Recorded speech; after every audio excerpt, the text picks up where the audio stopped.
I'd like to tell you about the strangest secret in the world.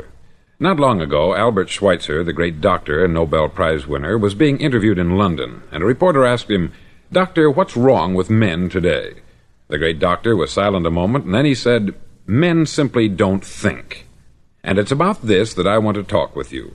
We live today in a golden age. This is an era that man has looked forward, dreamed of, and worked toward for thousands of years. But since it's here, we pretty well take it for granted. We in America are particularly fortunate to live in the richest land that ever existed on the face of the earth, a land of abundant opportunity for everyone. But do you know what happens? Let's take 100 men who start even at the age of 25. Do you have any idea what will happen to those men by the time they're 65? These 100 men who all start even at the age of 25 believe they're going to be successful. If you asked any one of these men if he wanted to be a success, he'd tell you that he did. And you'd notice that he was eager toward life, that there was a certain sparkle to his eye, an erectness to his carriage, and life seemed like a pretty interesting adventure to him. But by the time they're 65, 1 will be rich, 4 will be financially independent, 5 will still be working, 54 will be broke. Now think a moment. Out of the 100, only 5 make the grade. Why do so many fail? What has happened to the sparkle that was there when they were 25? What's become of the dreams, the hopes, the plans? And why is there such a large disparity between what these men intended to do and what they actually accomplished? When we say about 5% achieve success, we have to define success. And here's the definition. Success is the progressive realization of a worthy ideal. If a man is working toward a predetermined goal and knows where he's going, that man is a success. If he's not doing that, he's a failure. Success is the progressive realization of a worthy ideal. Rollo May, the distinguished psychiatrist, wrote a wonderful book called Man's Search for Himself. And in this book he says, "The opposite of courage in our society is not cowardice, it is conformity." And there you have the trouble today. It's conformity. People acting like everyone else, without knowing why, without knowing where they're going. Now think of it.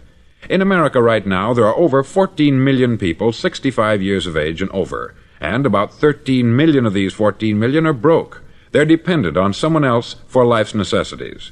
Now, we learn to read by the time we're 7. We learn to make a living by the time we're 25. Usually, by that time, we're not only making a living, we're supporting a family. And yet, by the time we're 65, we haven't learned how to become financially independent in the richest land that has ever been known. Why? We conform. And the trouble is that we're acting like the wrong percentage group, the 95% who don't succeed. Now, why do these people conform? Well, they don't know, really. These people believe that their lives are shaped by circumstances, by things that happen to them, by exterior forces. They're outer-directed people. A survey was made one time that covered a lot of men, working men, and these men were asked this question: why do you work? Why do you get up in the morning? 19 out of 20 had no idea. If you ask them, they'll say, everyone goes to work in the morning. And that's the reason they do it, because everyone else is doing it. Now let's get back to our definition of success. Who succeeds? The only man who succeeds is the man who is progressively realizing a worthy ideal. He's the man who says, I'm going to become this, and then begins to work toward that goal. I'll tell you who the successful people are. A success is the school teacher who's teaching school because that's what she wanted to do. The success is the woman who's a wife and mother because she wanted to become a wife and mother and is doing a good job of it. The success is the man who runs the corner gas station because that's what he wanted to do. The success is the successful salesman who wants to become a top-notch salesman and grow and build with his organization. A success is anyone who is doing deliberately a predetermined job because that's what he decided to do deliberately. But only 1 out of 20 does that. That's why today there isn't really any competition, unless we make it for ourselves. Instead of competing, all we have to do is create. Now, for 20 years, I looked for the key which would determine what would happen to a human being. Was there a key, I wanted to know, which would make the future a promise that we could foretell to a large extent? Was there a key that would guarantee a person's becoming successful if he only knew about it and knew how to use it? Well, there is such a key, and I've found it. Have you ever wondered why so many men work so hard and honestly without ever achieving anything in particular, and others don't seem to work hard and yet seem to get everything? They have the magic touch. You've heard them say that about someone. Everything he touches turns to gold. And have you ever noticed that a man who becomes successful tends to continue to become successful, and on the other hand, have you noticed how a man who is a failure tends to continue to fail? It's because of goals. Some of us have them, some don't. People with goals succeed because they know where they're going.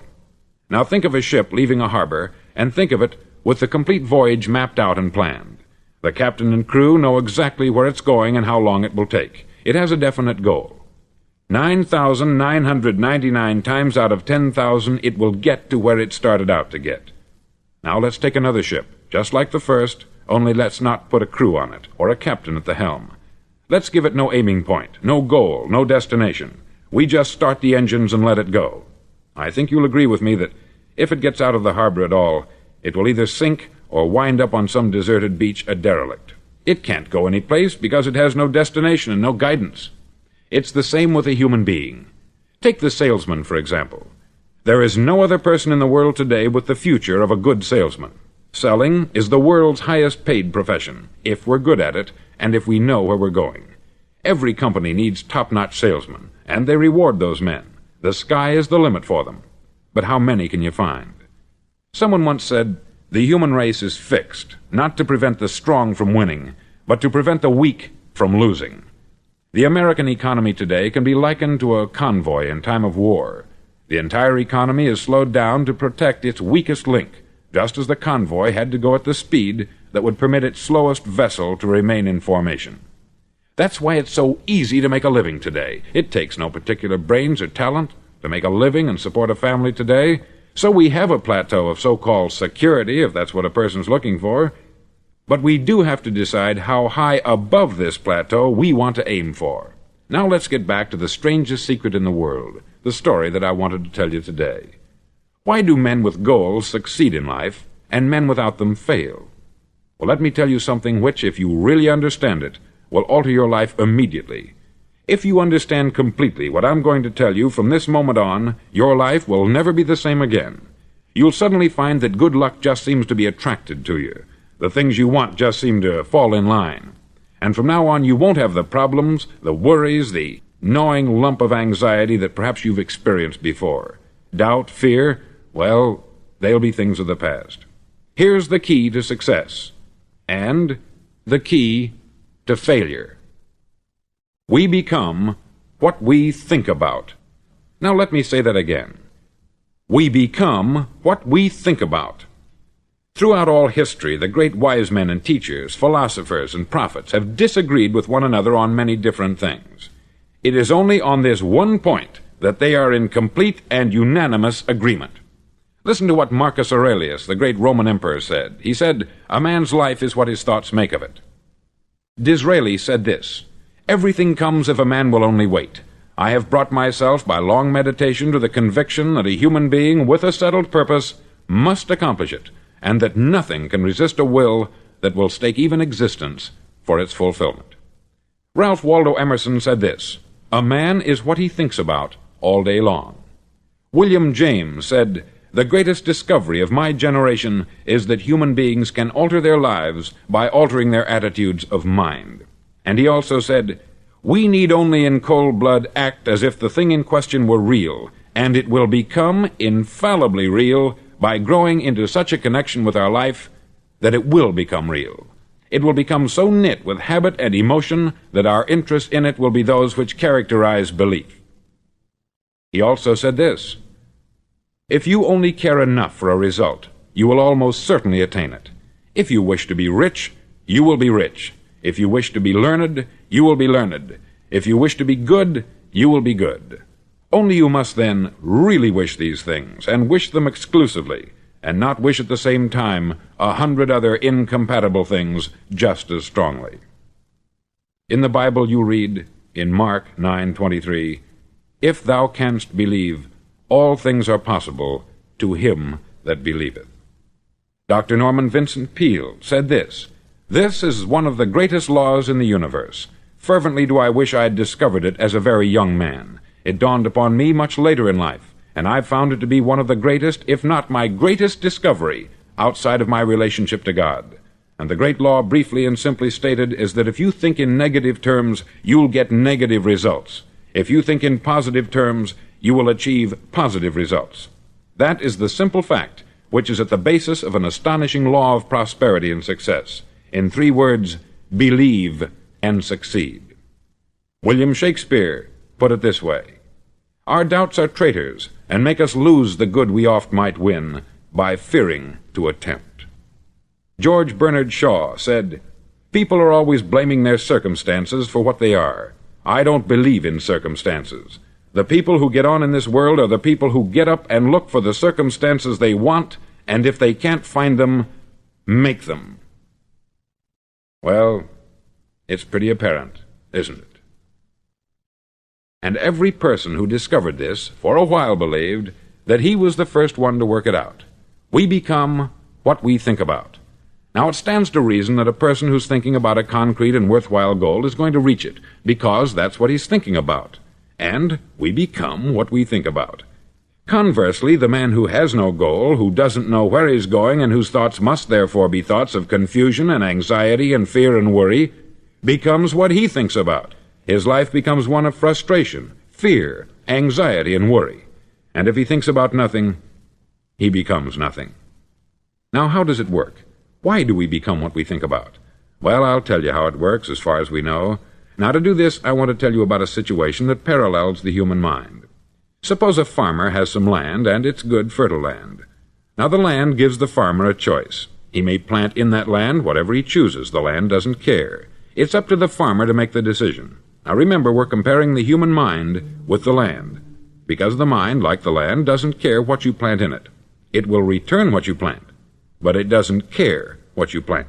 Now, let's say that the farmer has 2 seeds in his hand. One is a seed of corn, the other is nightshade, a deadly poison. He digs 2 little holes in the earth, and he plants both seeds, one corn, the other nightshade. He covers up the holes, waters, and takes care of the land, and what will happen? Invariably, the land will return what is planted.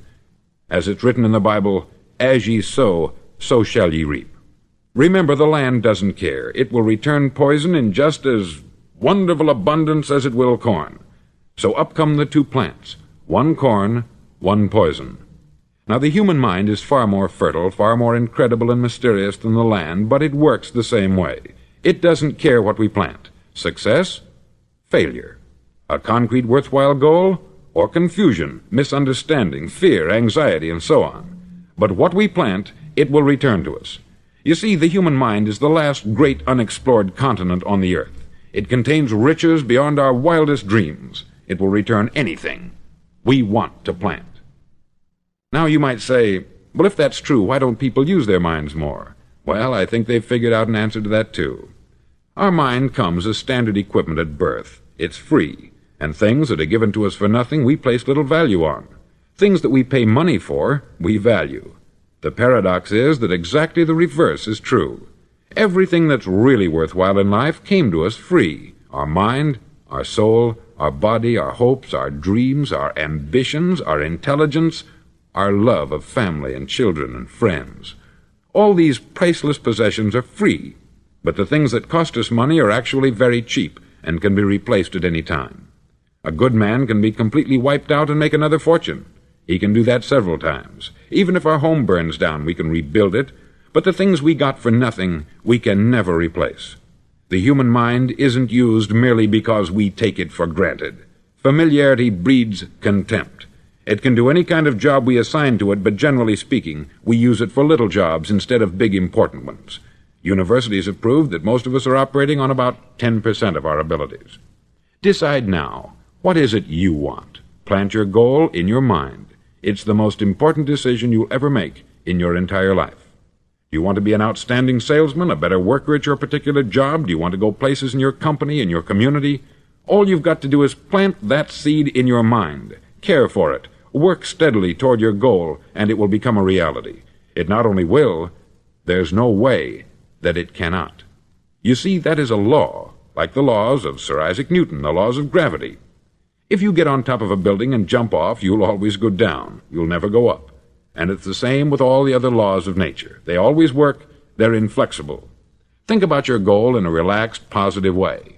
Picture yourself in your mind's eye as having already achieved this goal. See yourself doing the things you will be doing when you've reached your goal. Ours has been called the phenobarbital age, the age of ulcers and nervous breakdowns. At a time when medical research has raised us to a new plateau of good health and longevity, far too many of us worry ourselves into an early grave trying to cope with things in our own little personal ways, without learning a few great laws that will take care of everything for us.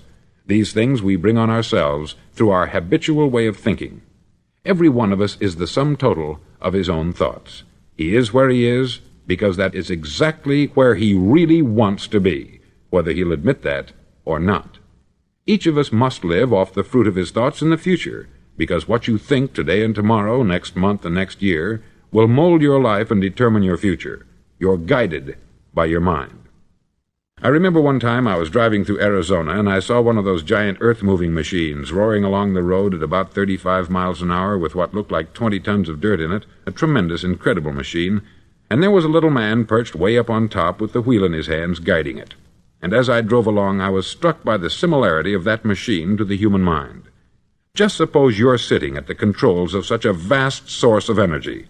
Are you going to sit back and fold your arms and let it run itself into a ditch? Or are you going to keep both hands firmly on the wheel and control and direct this power to a specific, worthwhile purpose? It's up to you. You're in the driver's seat. You see, the very law that gives us success is a two-edged sword. We must control our thinking. The same rule that can lead a man to a life of success, wealth, happiness, and all the things he's ever dreamed of for himself and his family, that very same law can lead him into the gutter. It's all in how he uses it, for good or for bad. This is the strangest secret in the world.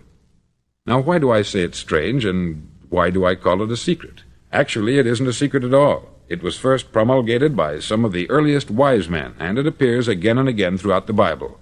But very few people have learned it, understand it. That's why it's strange, and why, for some equally strange reason, it virtually remains a secret. I believe that you could go out and walk down the main street of your town and ask one man after another what the secret of success is, and you probably wouldn't run into one man in a month who could tell you. Now, this information is enormously valuable to us, if we really understand it and apply it. It's valuable to us not only for our own lives, but the lives of those around us, our family, employees, associates, and friends. Life should be an exciting adventure. It should never be a bore. A man should live fully, be alive. He should be glad to get out of bed in the morning. He should be doing a job he likes to do because he does it well. One time I heard Grove Patterson make a speech, the editor-in-chief of the Toledo Daily Blade, and as he concluded his speech, he said something that I've never forgotten. He said something like this: "My years in the newspaper business have convinced me of several things, among them that people are basically good, and that we came from someplace, and we're going someplace. So we should make our time here an exciting adventure. The architect of the universe didn't build a stairway leading nowhere." And the greatest teacher of all, the carpenter from the plains of Galilee, gave us the secret time and time again. "As ye believe, so shall it be done unto you." I've explained the strangest secret in the world and how it works. Now I want to explain how you can prove to yourself the enormous returns possible in your own life by putting this secret to a practical test.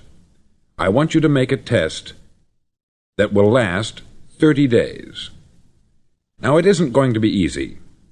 If you'll give it a good try, it will completely change your life for the better. Back in the 17th century, Sir Isaac Newton, the English mathematician and natural philosopher, gave us some natural laws of physics which apply as much to human beings as they do to the movement of bodies in the universe. Now, one of these laws is that for every action, there is an equal and opposite reaction. Simply stated, as it applies to you and me, it means we can achieve nothing without paying the price. The results of your 30-day experiment will be in direct proportion to the effort you put forth. To be a doctor, you must pay the price of long years of difficult study. to be successful in selling, and remember that each of us succeeds to the extent of his ability to sell, selling our families on our ideas, selling education in schools, selling our children on the advantages of living the good and honest life, selling our associates and employees on the importance of being exceptional people, to, of course, the profession of selling itself. But to be successful in selling our way to the good life, we must be willing to pay the price. Now, what is that price? Well, it's many things. First, it's understanding emotionally, as well as intellectually, that we literally become what we think about, that we must control our thoughts if we're to control our lives. It's understanding fully that, as ye sow, so shall ye reap. Secondly, it's cutting away all the fetters from the mind and permitting it to soar as it was divinely designed to do. It's the realization that your limitations are self-imposed, and that the opportunities for you today are enormous beyond belief.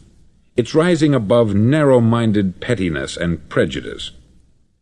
Thirdly, to use all your courage to force yourself to think positively on your own problem, to set a definite and clearly defined goal for yourself, to let your marvelous mind think about your goal from all possible angles, to let your imagination speculate freely upon many different possible solutions, to refuse to believe there are any circumstances sufficiently strong to defeat you in the accomplishment of your purpose, to act promptly and decisively when your course is clear, and to keep constantly aware of the fact that you are, at this moment, standing in the middle of your own acre of diamonds, as Russell Conwell used to point out.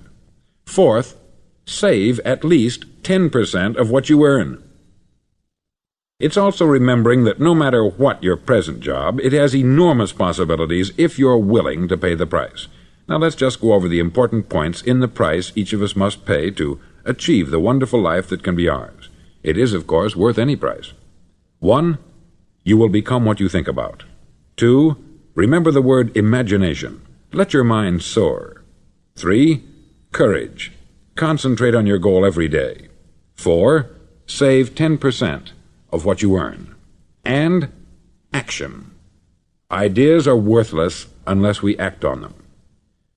Now I'll try to outline the 30-day test I want you to make. Now keep in mind that you have nothing to lose by making this test, and everything you could possibly want to gain. There are two things that may be said of everyone. Each of us wants something, and each of us is afraid of something.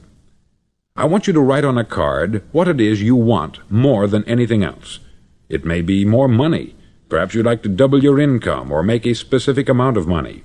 It may be a beautiful home. It may be success at your job. It may be a particular position in life. It could be a more harmonious family. Each of us wants something. Write down on your card specifically what it is that you want. Make sure it's a single goal and clearly defined. You needn't show it to anyone, but carry it with you so that you can look at it several times a day. Think about it in a cheerful, relaxed, positive way each morning when you get up, and immediately you have something to work for, something to get out of bed for, something to live for. Look at it every chance you get during the day and just before going to bed at night. As you look at it, remember that you must become what you think about, and since you're thinking about your goal, you realize that soon it will be yours. In fact, it's yours really the moment you write it down and begin to think about it. Look at the abundance all around you as you go about your daily business. You have as much right to this abundance as any other living creature. It's yours for the asking. Now we come to the difficult part. Difficult because it means the formation of what is probably a brand new habit, and new habits are not easily formed. Once formed, however, it'll follow you for the rest of your life. Stop thinking about what it is you fear. Each time a fearful or negative thought comes into your consciousness, replace it with a mental picture of your positive and worthwhile goal. There will come times when you will feel like giving up. It's easier for a human being to think negatively than positively. That's why only 5% is successful. You must begin now to place yourself in that group. For 30 days you must take control of your mind. It will think only about what you permit it to think. Each day for this 30-day test, do more than you have to do. In addition to maintaining a cheerful, positive outlook, give of yourself more than you've ever done before. Do this knowing that your returns in life must be in direct proportion to what you give. The moment you decide on a goal to work toward, you're immediately a successful person. You're then in that rare and successful category of people who know where they're going. Out of every 100 people, you belong to the top 5. Don't concern yourself too much with how you're going to achieve your goal. Leave that completely to a power greater than yourself. All you have to do is know where you're going. The answers will come to you of their own accord. Remember these words from the Sermon on the Mount, and remember them well. Keep them constantly before you this month of your test. Ask, and it shall be given you. Seek, and ye shall find. Knock, and it shall be opened unto you. For every one that asketh receiveth, and he that seeketh findeth, and to him that knocketh it shall be opened. It's as marvelous and as simple as that. In fact, it's so simple that in our seemingly complicated world it's difficult for an adult to understand that all he needs is a purpose and faith. For 30 days, do your best. If you're a salesman, go at it as you've never done before, not in hectic fashion, but with the calm, cheerful assurance that time well spent will give you the abundance in return you deserve and want. No matter what your job, do it as you've never done it before for 30 days. And if you've kept your goal before you every day, you'll wonder and marvel at this new life you've found. Dorothea Brand, outstanding editor and writer, discovered it for herself and tells about it in her fine book, Wake Up and Live. Her entire philosophy is reduced to the words, act as though it were impossible to fail. She made her own test with sincerity and faith, and her entire life was changed to one of overwhelming success. Now you make your test for 30 full days. Don't start your test until you've made up your mind to stick with it. You see, by being persistent, you're demonstrating faith. Persistence is simply another word for faith. If you didn't have faith, you would never persist. If you should fail during your first 30 days, by that I mean suddenly find yourself overwhelmed by negative thoughts, you've got to start over again from that point and go 30 more days. Gradually your new habit will form until you find yourself one of that wonderful minority to whom virtually nothing is impossible. Don't forget the card. It's vitally important as you begin this new way of living. On one side of the card, write your goal, whatever it may be. On the other side, write the words we've quoted from the Sermon on the Mount. Ask, and it shall be given you. Seek, and ye shall find. Knock, and it shall be opened unto you. Nothing great was ever accomplished without inspiration. See that during these crucial first 30 days, your own inspiration is kept at a peak. Above all, don't worry. Worry brings fear, and fear is crippling. The only thing that can cause you to worry during your test is trying to do it all yourself. Know that all you have to do is hold your goal before you. Everything else will take care of itself. Remember also to keep calm and cheerful. Don't let petty things annoy you and get you off course. Now, since making this test is difficult, some may say, well, why should I bother? Well, look at the alternative. No one wants to be a failure. No one really wants to be a mediocre individual. No one wants a life constantly filled with worry, fear, and frustration. Therefore, remember that you must reap that which you sow. If you sow negative thoughts, your life will be filled with negative things. If you sow positive thoughts, your life will be cheerful, successful, and positive. Now, gradually, you will have a tendency to forget what you've heard on this record. Play it often. Keep reminding yourself of what you must do to form this new habit. Gather your whole family about and listen to what's been said here at regular intervals. You know, most men will tell you that they want to make money without understanding the law. The only people who make money work in the mint. The rest of us must earn money. This is what causes those who keep looking for something for nothing or a free ride to fail in life. The only way to earn money is by providing people with services or products which are needed and useful.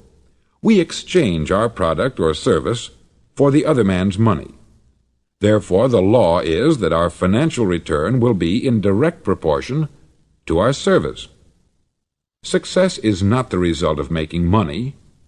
Making money is the result of success, and success is in direct proportion to our service.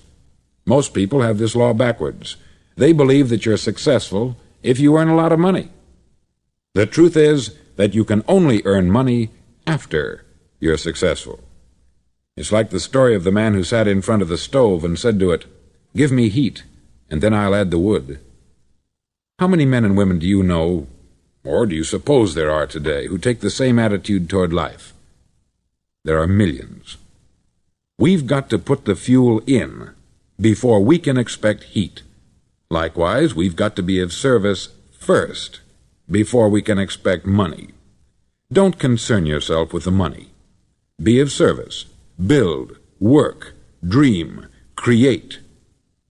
Do this, and you'll find there's no limit to the prosperity and abundance that will come to you. Prosperity is founded upon a law of mutual exchange. Any person who contributes to prosperity must prosper in turn himself. Sometimes the return will not come from those you serve, but it must come to you from someplace, for that is the law. For every action, there is an equal and opposite reaction. As you go daily through your 30-day test period, remember that your success will always be measured by the quality and quantity of service you render, and money is a yardstick for measuring this service. No man can get rich himself unless he enriches others. There are no exceptions to a law.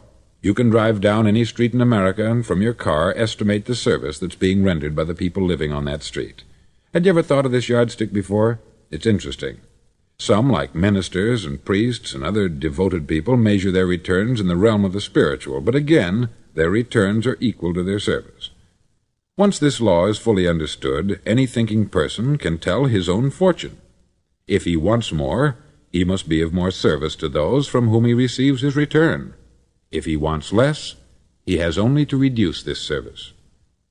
This is the price you must pay for what you want. If you believe you can enrich yourself by deluding others, you can only end by deluding yourself. It may take some time, but just as surely as you breathe, you'll get back what you put out. Don't ever make the mistake of thinking you can avert this. It's impossible. The prisons and the streets where the lonely walk are filled with people who tried to make new laws just for themselves. We may avoid the laws of man, but there are greater laws that cannot be broken. An outstanding medical doctor recently pointed out 6 steps that will help you realize success. 1. Set yourself a definite goal. 2. Quit running yourself down. 3. Stop thinking of all the reasons why you cannot be successful, and instead think of all the reasons why you can. 4. Trace your attitudes back through your childhood and try to discover where you first got the idea you couldn't be a success, if that's the way you've been thinking. 5. Change the image you have of yourself by writing out a description of the person you would like to be. And 6. Act the part of the successful person you have decided to become. The doctor who wrote those words is a noted West Coast psychiatrist, David Harold Fink, M.D. Do what all experts since the dawn of recorded history have told you you must do. Pay the price by becoming the person you want to become. It's not nearly as difficult as living unsuccessfully. Make your 30-day test. Then repeat it. Then repeat it again. Each time it will become more a part of you until you'll wonder how you could ever have lived any other way. Live this new way, and the floodgates of abundance will open and pour over you more riches than you may have dreamed existed. Money? Yes, lots of it. But what's more important, you'll have peace.